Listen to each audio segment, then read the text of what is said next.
안녕하십니까. 형사 전문 변호사 노계성 변호사입니다. 오늘은 이렇게 바뀐 사무실에서 처음 촬영하는데요. 제가 법인 소속을 변경했습니다. 법무법인 해송의 파트너 변호사로 새롭게 사무실을 옮겨서 업무 시작을 하게 되었고요. 오늘 말씀드릴 부분은 성범죄에 있어서 실제 합의금 지불을 하고 사건이 집행유예 혹은 선고유예로 잘 마무리된 그런 사례를 말씀드리고자 합니다. 오늘 말씀드릴 부분은 무죄를 주장한다든지 다툰다든지 일부 무죄를 주장하는 이런 부분이 아니라 전면적인 혐의 인정을 하는 걸 전제 조건으로 피해자분께 진심 어린 사죄를 하고 그리고 나서 합의를 하고 이제 1심보다 혹은 목표했던 집행유예가 나오는 어떤 그런 성공 사례 7가지 제가 직접 처리한 사례를 말씀드리고자 합니다.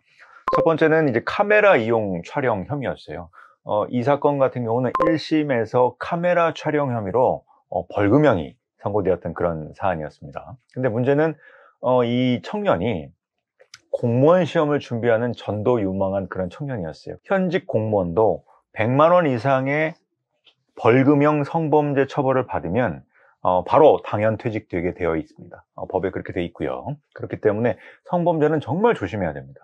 젊은 대학생이 대학생활을 하다가 헬스장에서 마음에 드는 여성을 만나서 사진 촬영을 했습니다.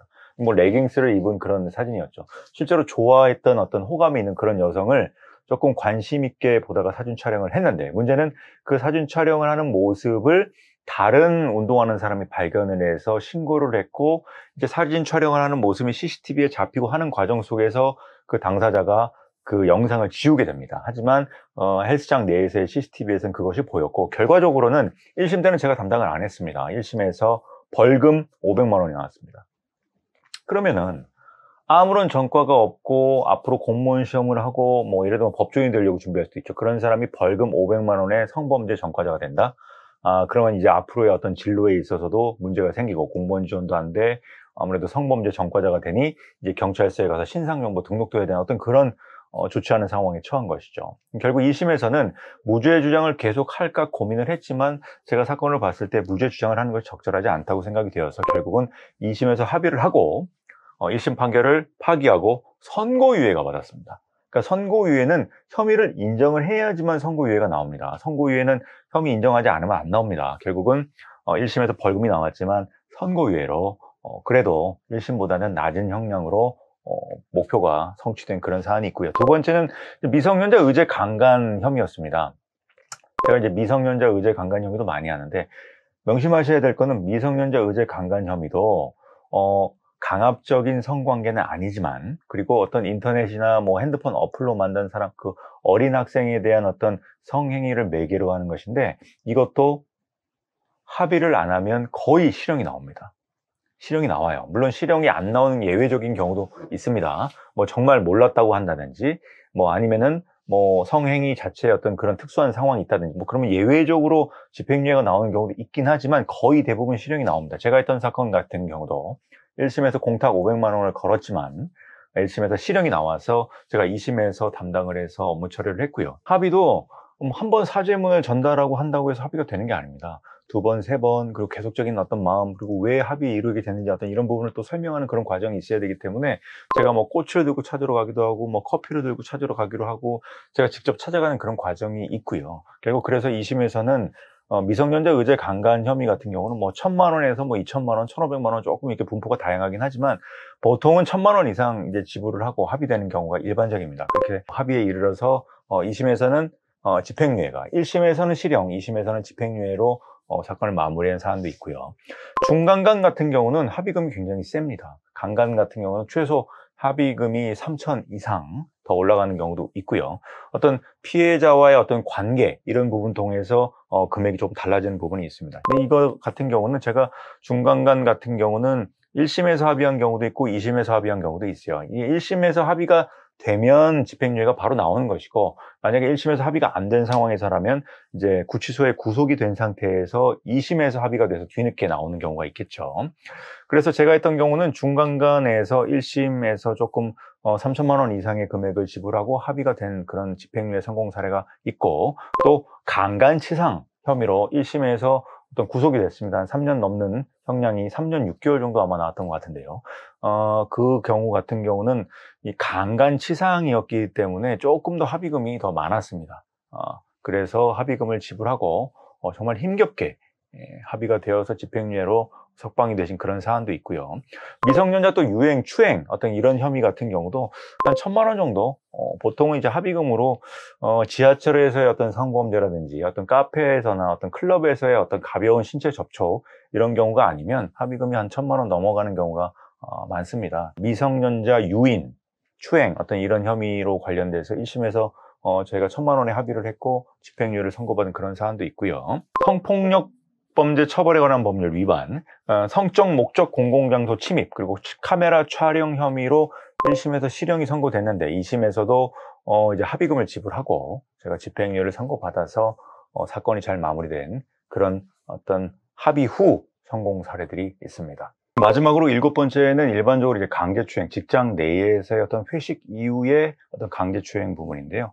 이 경우도 직장에서 함께 근무를 하다가 이미 알고 있는 관계였기 때문에 그 피해자분이 직장에서 퇴사를 하고 어떤 고소를 하고 경찰 조사를 받고 또 혐의는 뭐 한두 개가 아닌 여러 개를 이제 고소를 하다 보니 몇 개는 경찰 조사에서 제가 방어를 하고 이제 남은 몇 가지만 재판을 받은 그런 사례였는데 합의 과정이 쉽지 않았습니다. 제가 한 꽃을 들고 찾아가기도 하고 담당 변호사를 뭐 커피를 들고 찾아가기도 하고 또 사죄문을 거의 5-6번 이렇게 썼는데요. 겨우겨우 합의가 돼가지고 집행유예가 나왔는데 또 한 가지 지금 합의를 할 때 또 조심하셔야 될 게 부수 처분이 있습니다. 신상정보 등록 고지 이런 어떤 부수 처분이 나오는 경우가 있는데 부수 처분 내용 중에 성폭력 치료 강의 수강하는 거, 이게 교육을 듣는 건 뭐 일반적이죠. 그리고 또 한 가지 주의해야 될 것이 취업 제한이 있습니다. 취업 제한도 잘 붙진 않아요. 초범에는 이렇게 붙는 경우는 아닌데 재범의 경우는 취업 제한이 붙을 수 있고 제일 결정적인 것이 이 정보통신망을 이용해서 피고인의 정보를 공개하고 고지하는 게 있습니다. 근데 이게 아주 결정적이에요. 굉장히 이게 조심해야 될 부분입니다. 이게 재범의 경우 같은 경우는 정보통신망을 이용해서 피고인의 정보를 3년간 공개 고지하는 부분은 자기가 살고 있는 곳이 어딘지 주변 같은 동네 사람들한테 통보되게 되어 있습니다. 그렇게 되면 오랫동안 그 생활의 근거지로 생활하셨던 분 같은 경우는 결국 거기서 살 수 없습니다. 이사를 가야 되는 그런 상황에 처하는 것인데 문제는 피고인 본인 혼자서 살고 있으면 상관없는데 뭐 주소지를 바꾼다거나 이러면 되는데 문제는 부모님하고 같이 거주하는 경우 그리고 그 부모님이 그 지역에서 굉장히 오랫동안 생활하신 분 같은 경우라면 사실 큰 문제가 생길 수가 있겠죠. 단순히 어떤 비용을 들여서 이 사건을 넘어간 이런 문제가 아니라 이 사건으로 인해서 정보통신망을 이용해서 공개 고지하는 거예요. 카톡으로 날라오거든요. 우편으로 날라오고 어떤 그런 성범죄자가 우리 집 주변에 살고 있다는 것이 공개 고지되는데 그것이 우리 집 주변 주민들에게 통보가 되는 그런 어떤 굉장히 극심한 피해를 입을 수가 있기 때문에 이 성범죄 판결에 있어서는 부수 처분을 막는 것도 굉장히 중요한 부분이라는 점을 말씀드립니다.